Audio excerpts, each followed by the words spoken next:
একজন সম্মানীয় বিচারপতিকে নিয়ে এই মুহূর্তে দেশের রাজনীতি উত্তাল। খবরটা কি আপনারা পেয়েছেন? মাননীয় বিচারপতির নাম ন্যায়বিন্দু। তিনি দিল্লির রাউস এভিনিউ কোর্টের বিচারপতি। তাকে নিয়ে গতকাল একেবারে দেশ জুড়ে সরগরম এবং খুব স্বাভাবিকভাবেই রাজনীতি উত্তাল ছিল, তার কারণ ঘটনাটির সঙ্গে রাজনীতি ওতপ্রোতভাবে জড়িত। কিন্তু কি এমন ঘটেছে এই মাননীয় বিচারপতি ন্যায়বিন্দুকে নিয়ে উত্তাল হয়ে গেল গোটা দেশ? আপনাদের জানাবো আজকে। অন্যদিকে আবার আমাদের দেশের রাজনীতির যদি কথা বলেন, তাহলে গতকাল সব থেকে বড় যে ঘটনা বলতে পারেন সেটি হচ্ছে বিরোধী দলনেতা শুভেন্দু অধিকারীর একটি মামলা মাননীয় বিচারপতি অমৃতা সিনহার বেঞ্চে যখন উঠেছিল অল্প কিছুক্ষণের জন্য, তখন শুভেন্দু অধিকারীর রাজভবনের বদলে কোথায় ধর্ণা তিনি দেবেন সেই তথ্য জানাতে বলা হয়েছিল। এবং বিরোধী দলনেতা যে চালটা কার্যত তার আইনজীবীদের দিয়ে চাললেন, তা শুনে মুচকি হাসলেন বিচারপতি অমৃতা সিনহা। কি চাল চাললেন বিরোধী দলনেতা? আপনারাও কি হাসবেন? এবং তার চালে কি আরো একবার পরাস্ত হবে এই রাজ্য সরকার? আজকের পর্বেই সেই দুটি খবর নিয়ে আপনাদের জবরদস্ত একটি পর্ব উপহার দেবো, এ কথা বলতে পারি।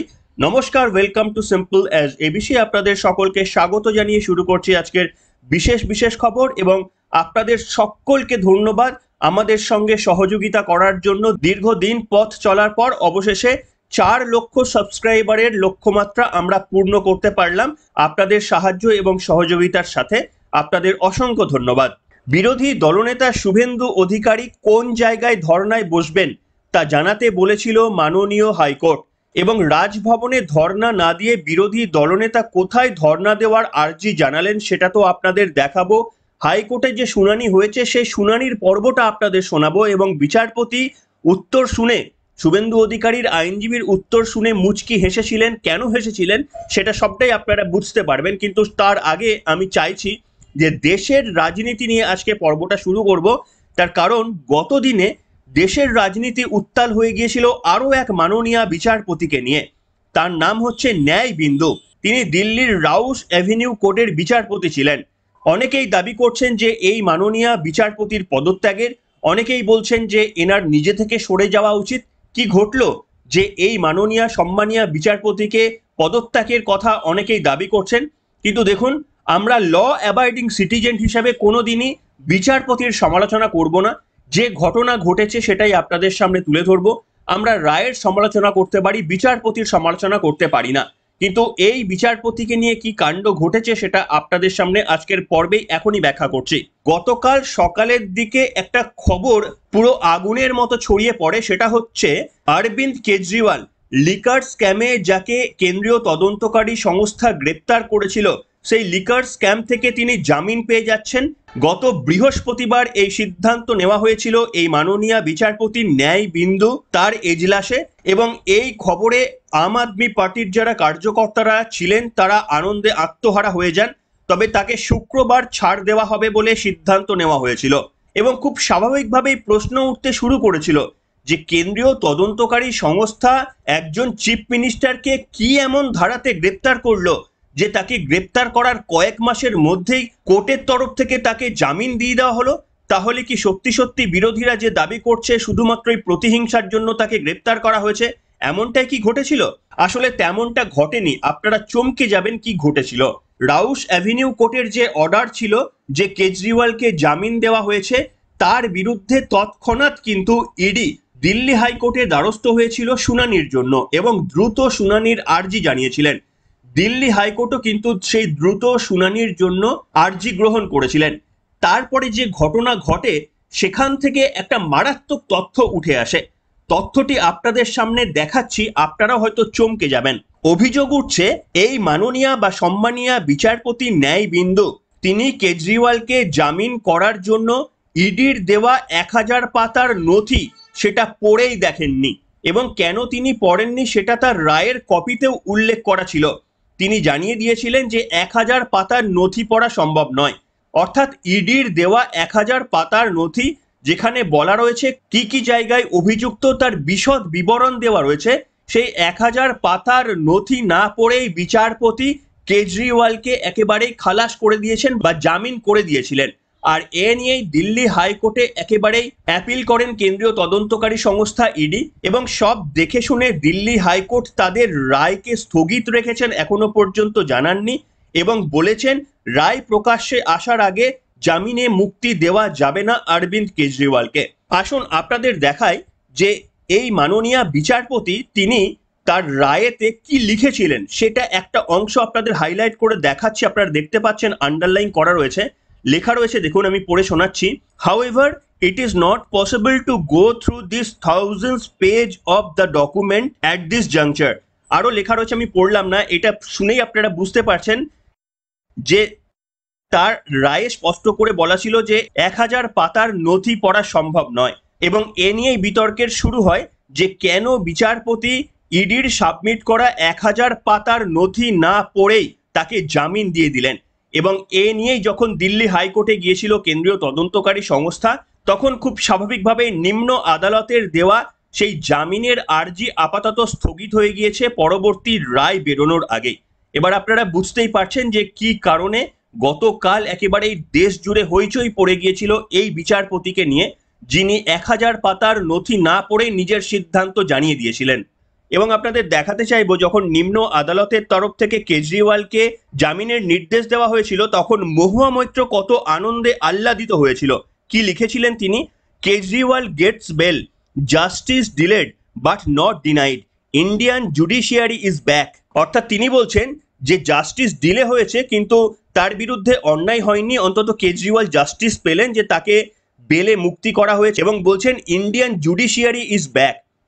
তার মানে তিনি কোথাও বোঝানোর চেষ্টা করছিলেন যে এতদিন পর্যন্ত ইন্ডিয়ান জুডিশিয়ারি বলে কিছু ছিল না, কেজরিওয়ালকে মুক্তি দেওয়ার পরেই মহুয়া মৈত্রর মনে হয়েছে যে ইন্ডিয়ান জুডিশিয়ারি ইজ ব্যাক, এবং তারপরেই আপনারা দেখলেন হাইকোর্টে গিয়ে সেটা কিন্তু স্টে হয়ে গিয়েছে। তারপর মহুয়া মৈত্র আর কোনো বক্তব্য লেখেননি। আমি আশা করেছিলাম এরপরেও তিনি লিখবেন যে ইন্ডিয়ান জুডিশিয়ারি ইজ দেয়ার। অর্থাৎ জামিন পেয়ে গেলেই কিন্তু মহুয়া মৈত্রর মতো যে সমস্ত নেতৃত্বরা রয়েছেন তারা খুব খুশি। কেন? তার কারণ তাদের মাথাও কিন্তু এই বিভিন্ন ধরনের মামলায় খাড়া ঝুলছে, যে কোনো মুহূর্তে এই একই পরিণতি তাদের সঙ্গেই হতে পারে। সেই কারণে যখন দেখেন অন্যরা কিছুটা রিলিফ পাচ্ছেন, তখন এনাদের মনে বোধহয় আনন্দ হয়। যাই হোক, এই রিলিফ বেশি দিন হয়নি, তবে দিল্লি হাইকোর্ট তাদের রায়কে স্থগিত রেখেছে। কি রায় প্রকাশ্যে আসবে সেই দিকেই এখন আমরা তাকিয়ে রয়েছি। এবার আসবো আমাদের দ্বিতীয় পর্বে, যেটা আপনাদের বললাম বিরোধী দলনেতা শুভেন্দু অধিকারীর একটি মামলা, যেটা কলকাতা হাইকোর্টে গতদিন অল্প কিছুক্ষণের জন্য শুনানি হয়েছে, এবং পরবর্তী শুনানি হবে আগামী মঙ্গলবার। বিচারপতি জানতে চেয়েছিলেন শুভেন্দু অধিকারীর আইনজীবীর কাছে যে রাজভবনে যদি শুভেন্দু অধিকারীকে পারমিশন দেওয়া না হয় ধর্নায় বসার, তাহলে অল্টারনেটিভলি শুভেন্দু অধিকারীরা কোথায় ধর্নায় বসতে চান। এর উত্তরে শুভেন্দু অধিকারীরা এমন একটা চাল চেলেছেন যেটা কার্যত রাজ্য প্রশাসন আরো বড় বিপাকে পড়বেন। কেন? আপনাদের সেই বক্তব্য শোনাবো। শুভেন্দু অধিকারীর আইনজীবী কোর্টে দাঁড়িয়ে বলেন যে আমরা চাই পুলিশের ডিজির দপ্তরের সামনে ধর্নায় বসতে। আমাদের রাজভবনের অনুমতি দিচ্ছেন না, সেটা ঠিক আছে, তাহলে তার পরবর্তী হিসাবে আমরা জানাচ্ছি পুলিশের ডিজির দপ্তরের সামনে আমরা ধর্নায় বসতে চাই। পুলিশের ডিজির দপ্তর কোথায় রয়েছে? পুলিশের ডিজির দপ্তর রয়েছে ভবানী ভবনে, এছাড়াও আরো একটা দপ্তর রয়েছে নবান্নে। অর্থাৎ ভবানী ভবন কিংবা নবান্নের সামনে ধর্নায় বসতে চায় বলে শুভেন্দু অধিকারীর আইনজীবী জানিয়েছেন। এবার ভাবুন কতটা বিপাকে পড়লেন। আসুন কলকাতা হাইকোর্টের সেই শুনানি পর্ব আপনাদের শোনায়, এবং বিচারপতি এই বক্তব্য শুনে কিভাবে মুচকি হেসেছিলেন সেটাও আপনারা একটু খেয়াল করুন। To come back with an alternative place, my lord, for the dharna.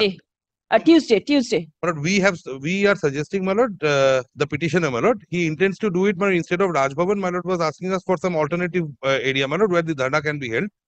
And the state was to also come back with, my lord, the instructions as regards the steps that has been taken. Well, Tuesday. Very well, my lord. Well, if he can indicate the alternative space, my lord, between us, but I can take instructions in the My meantime. lord, we want to do it, my lord, just opposite to the main entrance of the DG's office, my lord, now. DG's office. It's a peaceful demonstration. Yes. Can I- And my lord, one more indulgence, my lord, the next item 26, my lord. Item 26, my lord, the interim order is expiring today, my lord. My lord, Who is your other side? my lord, my lord, the 26? interim order can be extended and it can be taken up FIR to state. শুনলেন বন্ধুরা, তাহলে বলুন যে রাজ্য প্রশাসনের কাছে কোনটা বেশি অস্বস্তিকর, রাজভবনের সামনে ধর্ণা দেওয়া নাকি পুলিশের ডিজির সামনে ধর্ণা দেওয়া, নাকি এর পরে যে শুনানি হবে মঙ্গলবার সেখানে বলা হবে না এখানেও আমরা অ্যালাউ করছি না? শুভেন্দু অধিকারীকে কি আরো একবার নতুন করে ধর্ণার স্থান পরিবর্তনের জন্য আবেদন করতে বলা হবে, নাকি বাধ্য হয়ে কলকাতা হাইকোর্ট নির্দেশ দেবে যে এইভাবে তো বারবার স্থান পরিবর্তন করা যায় না? তাহলে শর্ত সাপেক্ষে যদি সেখানে শুভেন্দু অধিকারীকে বসার অনুমতি দিয়ে দেয় কলকাতা হাইকোর্ট, তবে এই রাজনৈতিক যুদ্ধে পরাজয়টা কার হলো একটু ভেবে দেখুন। দেখুন, এসব কিছুই হয়তো হতো না শুভেন্দু অধিকারী ধর্নায় বসার জন্য আবেদনও রাখতেন না যদি প্রথম দিন শুভেন্দু অধিকারীকে বিনা বাধায় রাজভবনে প্রবেশের সুযোগ করে দিত এই রাজ্য পুলিশ প্রশাসন, যদি ব্যারিকেড করে শুভেন্দু অধিকারীকে আটকে না রাখতো, তাহলে শুভেন্দু অধিকারী এই ধর্নার কথাটাও বলতেন না। কিন্তু রাজ্য প্রশাসন প্রথমে শুভেন্দু অধিকারীকে রাজভবনে যাওয়ার পথ থেকে আটকে দিলেন, তারপরে শুভেন্দু অধিকারী ধর্নার কথা বললেন, চলে গেলেন কলকাতা হাইকোর্টে, বললেন যে ধর্নায় বসবো রাজভবনের সামনে। শুভেন্দু অধিকারীকে স্থান পরিবর্তনের কথাও বলা হলো, শুভেন্দু অধিকারী বললেন ঠিক আছে স্থান পরিবর্তন করে আমরা ডিজির সামনে ধর্নায় বসতে চাইছি। তাহলে দেখুন জিনিসটা কতটা জল ঘোলা হচ্ছে। এরপরেও যদি শুভেন্দু অধিকারীকে স্থান পরিবর্তন করতে বলা হয়, এইরকম 100টা জায়গা রয়েছে শুভেন্দু অধিকারী বাঁচতে পারেন, যেখানে বাঁচলেই কিন্তু একেবারেই বিপদে পড়তে পারে এই রাজ্যের প্রশাসন। তাই বোধহয় এই কথাটা প্রযোজ্য যে স্টেচ ইন টাইম সেভ 9। যদি আপনারা প্রথমেই অ্যালাউ করে দিতেন শুভেন্দু অধিকারীকে, তাহলে বোধহয় জলটা এত দূর গড়াতো না। শুভেন্দু অধিকারীকে এই রাস্তাটা আপনারাই রাজনৈতিকভাবে করে দিলেন, এবং যোগ্য রাজনৈতিক ব্যক্তি হিসাবে শুভেন্দু অধিকারী কিন্তু দেখিয়ে দিচ্ছেন যে আপনারা যদি ডালে ডালে যান, আমি তাহলে পাতায় পাতায় চলতে পারি। এটাই কিন্তু একজন বিরোধী রাজনৈতিক দলের কাজ, যে যদি তাকে অনৈতিকভাবে কোথাও আটকানো হয়, তাহলে তার প্রত্যুত্তরে কিভাবে ফিরিয়ে দিতে হয় সেটা যেন মানুষের সামনে দেখিয়ে দিতে পারেন বিরোধী দলনেতা, যাতে করে মানুষের মনে আস্থা তৈরি হয়। আর সেই কাজটাই করে চলেছেন বিরোধী দলনেতা। কি বলবেন আপনারা? কলকাতা হাইকোর্টে শুনানি শুনলেন, সেই সম্পর্কে আপনারা বক্তব্য রাখতে পারেন। আর প্রথমে যে কেজরিওয়ালের সম্পর্কে যে খবর বললাম, জাত সম্পর্কে কিছু বলবেন না, কিন্তু যদি আপনাদের নিরপেক্ষভাবে কোনো মতামত রাখার ইচ্ছা হয়, তাহলে অবশ্যই আজকের পর্বে লিখে জানাতে পারেন। এখনকার মতো এখানে শেষ করলাম।